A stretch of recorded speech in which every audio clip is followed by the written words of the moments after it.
Hi friend, स्वागत है आप सभी का हमारे YouTube channel best tech and non tech education channel में। दोस्तों, आज पूरे विश्व में टेक्नोलॉजी का बहुत ज्यादा विकास हो गया है, लेकिन क्या इन टेक्नोलॉजी का प्रयोग करके अगर किसी मनुष्य की मृत्यु हो जाती है तो उसको जिंदा किया जा सकता है? जब भी इस तरह के सवाल लोगों से पूछा जाता है तो अधिकांश लोगों के द्वारा यही कहा जाता है कि मृत्यु के बाद इंसान को जीवित नहीं किया जा सकता। इनमें से अधिकांश लोग ऐसे मिलते हैं जो यह कहते हैं कि यह कार्य पूरी तरीके से इम्पॉसिबल है, यानी कि यह कार्य संभव ही नहीं है कि अगर किसी व्यक्ति की मृत्यु हो जाए तो उसको दोबारा से जिंदा किया जा सकता है। लेकिन दोस्तों, लोगों के द्वारा इस तरह की बातें क्यों की जाती है? आखिर लोग क्यों कहते हैं कि यह एक इम्पॉसिबल कार्य है? इसका मुख्य कारण यह है कि लोगों को इस चीज के बारे में पूरी तरीके से जानकारी नहीं है, जिसके वजह से लोगों के द्वारा यह कहा जाता है कि यह एक इम्पॉसिबल कार्य है। आप इसको ऐसे समझ सकते हैं कि जैसे आज से कई हजार वर्ष पहले जब हमारी टेक्नोलॉजी इतनी विकसित नहीं हुई थी, तो उस समय के लोगों के लिए जब हजारों किलोमीटर की दूरी तय करनी होती थी तो उनके द्वारा इस दूरी को या तो वे पैदल तय करते थे या फिर किसी जानवर का उपयोग करके बैलगाड़ी या फिर घोड़ा गाड़ी की सहायता से तय करते थे। तो उनके द्वारा इस दूरी को तय करने में कई महीनों तक का समय लग जाता था। यहाँ तक कि कुछ दूरियां ऐसी थी जिसे तय करने में उन्हें वर्षों तक का समय लग जाता था।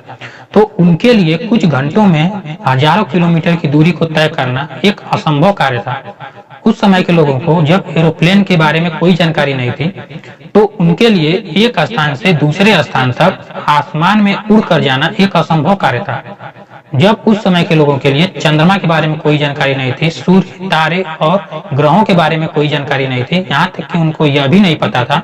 कि चंद्रमा पर इंसान रह भी सकता है, तो उनके लिए चंद्रमा पर जाना, वहां रहना और सूर्य के करीब तक जाना, मंगल तक पहुंचना और उनके बारे में, इन ग्रहों के बारे में, तारों के बारे में जानकारी इकट्ठा करना, ये सारी चीजें एक असंभव कार्य थी। लेकिन आज के समय में हमारी टेक्नोलॉजी का इतना ज्यादा विकास हो गया है और वैज्ञानिकों के द्वारा इन सारी चीजों को प्रायोगिक तौर पे सिद्ध कर दिया गया है, जिससे हमें इन सारी चीजों के बारे में अच्छे तरीके से जानकारी हो गई है। और ये सारी चीजें जो पहले एक असंभव कार्य थी, वो आज के जमाने में संभव हो चुकी है। यानी कि हम कई हजारों किलोमीटर की दूरी को कुछ घंटों में तय कर सकते हैं, आसमान में उड़कर एक स्थान से दूसरे स्थान तक जा सकते हैं, यहाँ तक कि हम चंद्रमा पर जा सकते हैं, सूर्य के करीब में जा सकते हैं, मंगल तक जा सकते हैं। और आज के समय में वैज्ञानिकों के द्वारा इन ग्रहों पर दुनिया बसाने के लिए प्रयास किया जा रहा है और आने वाले समय में यह संभव भी होगा कि इन ग्रहों पर जो है दुनिया बस भी जाएगी। यानी कि विज्ञान में असंभव जैसी कोई चीज नहीं है। वैज्ञानिकों का यह मानना है कि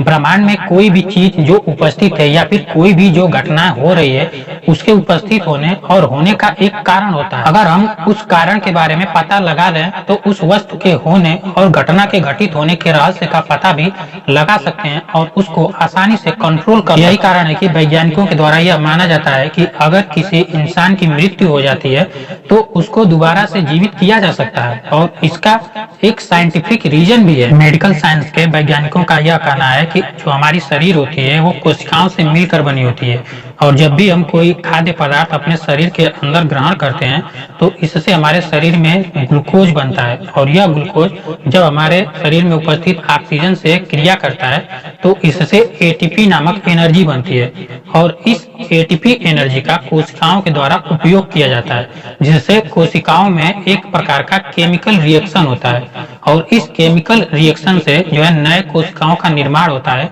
और जो कोशिकाएं नष्ट होने वाली होती हैं उनका मरम्मत होता है और वो फिर से जीवित हो जाती हैं। इस तरह हमारा शरीर जो है ग्रोथ करता रहता है, यानी कि जो हमारे शरीर के अंग हैं वो बढ़ते रहते हैं और मजबूत होते रहते हैं और इंसान जो है जिंदा रहता है। इस पूरे प्रोसेस में जो कोशिका द्वारा हमारे शरीर में एंट्रोपी नामक एक प्रोसेस होता है जिसको कंट्रोल किया जाता है। जब हमारी शरीर संतुलित अवस्था में होती है तो उस समय जो कोशिका होती है वो एंट्रोपी को हमारे शरीर में कंट्रोल किए रहती है। लेकिन जैसे ही हमारा शरीर अनबैलेंस होता है, यानी कि जैसे हमको कोई गंभीर बीमारी होती है जिसकी वजह से हमारी मृत्यु होने वाली होती है या फिर प्राकृतिक रूप से हम मरने वाले होते हैं, उस समय ये जो कोशिकाएं हैं वो एंट्रोपी को कंट्रोल नहीं कर पाती हैं, जिसके वजह से हमारे शरीर में एंट्रोपी की मात्रा बहुत ज्यादा मात्रा में बढ़ जाती है। और जब हमारे शरीर में एंट्रोपी की मात्रा बढ़ जाती है तो उस स्थिति में जो हमारे शरीर की कोशिकाएं हैं वो मरने लगती हैं। जब कोशिकाएं मरने लगती हैं तो जो हमारा शरीर है वो मृत हो जाता है।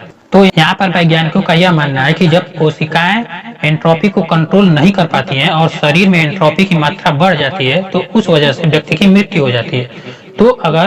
कोई ऐसा शोध किया जाए जिससे कोशिका की सहायता से एंट्रोपी को कंट्रोल किया जा सकता है तो इसका अर्थ है कि मरने के बाद भी मनुष्य को दोबारा जिंदा किया जा सकता है। और यही कारण है कि वैज्ञानिकों के द्वारा मनुष्य के मरने के बाद उसको जीवित करने के लिए शोध किए जा रहे हैं। और इसलिए अमेरिका के एरोजिना में क्रायोनिक साइंस सोसाइटी के द्वारा सन 1960 में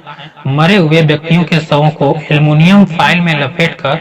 बहुत कम टेम्परेचर पर लगभग -196 डिग्री सेल्सियस तापमान पर एक ट्यूब आकार का फ्रीजर था जिसमें रख दिया गया। इस प्रक्रिया को क्रायो प्रिजर्वेशन या क्रायोनिक्स कहते हैं। इस प्रक्रिया के द्वारा मनुष्य के शवों को सुरक्षित रखा जाता है ताकि भविष्य में अगर वैज्ञानिकों के द्वारा कोई ऐसी तकनीकी विकसित किया जाए जिसके द्वारा मृत व्यक्तियों को जीवित किया जा सकता है तो इन व्यक्तियों को दोबारा जीवित किया जा सकता है। इसके बाद इस क्रायोनिक्स का एक वीडियो जारी किया गया जिसमें यह बताया गया कि फिनिक्स साइंस सोसाइटी के वैज्ञानिकों के द्वारा यह रिसर्च किया जा रहा है कि अगर कोई व्यक्ति की मृत्यु हो जाती है तो उसको दोबारा कैसे जीवित किया जा सकता है। इसके बाद अमेरिका के कुछ धनी व्यक्ति जो मरने के बाद भी दोबारा जिंदा होना चाहते थे उनके द्वारा कंपनी को कुछ पैसे दिए गए और अपने बॉडी को संरक्षित करवाया गया क्योंकि उन्हें यह भरोसा था कि वैज्ञानिकों के द्वारा भविष्य में कोई ऐसी तकनीकी लाई जाएगी जिसके द्वारा वो दोबारा जिंदा हो सकते थे। इस तरह अमेरिका में 2014 तक संरक्षित मृत शवों की कुल संख्या 250 से भी अधिक हो गई थी। वैज्ञानिकों के द्वारा मरे हुए व्यक्ति को दोबारा से जिंदा करने के लिए रिसर्च किया जा रहा है लेकिन अभी तक वैज्ञानिकों को इसमें सफलता नहीं मिली है।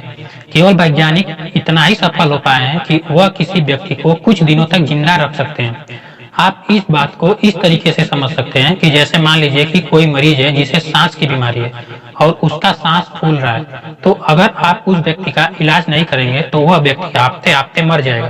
लेकिन जब आप उस व्यक्ति को हॉस्पिटल में ले जाएंगे और उसका इलाज करेंगे तो वो व्यक्ति ठीक हो जाएगा और बच जाएगा और कुछ दिनों तक वो जिंदा रह सकता है। इसी तरह अगर किसी व्यक्ति को टीबी है, मस्तिष्क का ट्यूमर है, किडनी का रोग है, फेफड़े की बीमारी है तो इन सारे बीमारियों में अगर व्यक्ति का इलाज नहीं किया जाएगा तो वह दर्द से तड़पते तड़पते मर जाएगा। लेकिन वही हॉस्पिटल में ले जाकर अगर आप व्यक्ति का इलाज कराएंगे तो इन सारे बीमारियों का इलाज पॉसिबल है क्योंकि वैज्ञानिकों के द्वारा इस पे शोध किया जा चुका है। तो इस इलाज से जो है मरीज ठीक हो जाता है और वह मरीज जो है दोबारा अपना जिंदगी जो है जीने लगता है। इसका सबसे अच्छा उदाहरण है कोरोना काल। कोरोना काल में जब व्यक्ति को अचानक कोरोना हुआ था तो वैज्ञानिकों के द्वारा कोरोना पे किसी प्रकार का रिसर्च नहीं किया गया था और न ही कोरोना को मारने के लिए किसी प्रकार की कोई दवा बनी थी, जिसका परिणाम यह था कि जिस व्यक्ति को भी कोरोना हो रहा था उस व्यक्ति को बहुत तेज बुखार हो रहा था, उसकी जो श्वास नली है वो जाम हो जा रही थी, उसके जो हृदय के फेफड़े हैं वो पूरे उसमें पूरा इन्फेक्शन हो जा रहा था और व्यक्ति सही तरीके से सांस नहीं ले पा रहा था जिससे उसके शरीर में ऑक्सीजन की कमी हो जा रही थी और व्यक्ति की तड़प कर जो है मृत्यु हो जाती थी। लेकिन जब वैज्ञानिकों के द्वारा इस पर शोध किया गया और कुछ समय के बाद जब कोरोना का जो दवा आई उसके बाद जब व्यक्तियों ने कोरोना के दवा को लिया तो उसके बाद जो है कोरोना जो महामारी है वो खत्म हो गई। अभी भी जो है हल्की हल्की चल रही है लेकिन जो है अब यह वैज्ञानिकों के कंट्रोल में। आप खुद सोचिए कि अगर वैज्ञानिकों के द्वारा कोरोना का इलाज नहीं निकाला गया होता तो कुछ सालों के बाद पृथ्वी से मानव का अस्तित्व ही समाप्त हो जाता। तो अगर आज मानव पृथ्वी पर जिंदा है तो इसका एकमात्र कारण है कि वैज्ञानिकों के द्वारा कोरोना का इलाज जो है वो निकाल लिया गया। तो दोस्तों यह वीडियो आपको कैसा लगा? अगर वीडियो आपको अच्छा लगा तो वीडियो को लाइक करें, शेयर करें और चैनल को सब्सक्राइब करें।